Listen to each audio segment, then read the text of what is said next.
Welcome back नाज़रीन। खबरों का सिलसिला अगे वधांदे होए तुहानूं दस रहे हैं कि लाहौर दे विच सीसीडी का एक होर मुबैना मुकाबला, दो खतरनाक डाकू हलाक। सीसीडी ने मुलजमान नूं रावी रोड सलामपुरा दे विच कार्रवाई की। मारे जाने वाले डाकुआं दे विच एजाज उर्फ जज्जी ते इमरान उर्फ मानी शामिल। मुलजमान पुलिस एहलकारां ते फायरिंग ते लूट मार दियां वारदातां दे विच मुलविस सी। सीसीडी दोनों मुलजमान ते 50 तो वध संगीन नुए दे मुकदमे दर्ज सी। दोनों मुलजमान दे लाशां नूं मुर्दा खाने मुंतकिल कर दिता गया।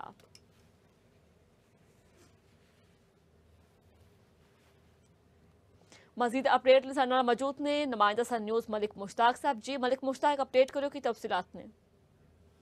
जी बिल्कुल शिदा, लाहौर के इलाके रावी रोड और इस्लामपुरा दे विच सीसीडी और डाकुआं के दरमियान मुबैना मुकाबला होया, फायरिंग का तबादला होया, जिहदे नतीजे विच दो डाकू जिन्हां दे विच इजाज उर्फ जज्जी ते इमरान उर्फ मानी मारे गए ने।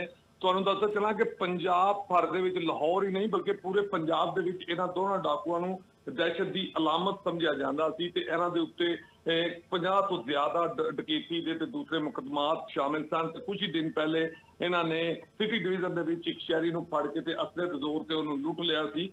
असल गल है कि DSP city division CCD Danish Ranjha नूं इन्हां दी लीड मिली, जिहदे विच इंचार्ज CCD शदरा नूं जिहड़ा ना टास्क दिता गया, जिहदे विच इन्हां ने नाका लगाया गया। लेकिन दोवां मुलजमानां ने जब पुलिस नूं आंदे वेखिया तो पुलिस के उत्ते फायरिंग कर दी ते एक पासे नईम ASI ते दूसरे पासे एहसान SI ने बुलेट जैक्टां दी ठीक हो वजह तो गया अपने आप मलिक मुश्ताक, बहुत शुक्रिया तुसी अपडेट किया।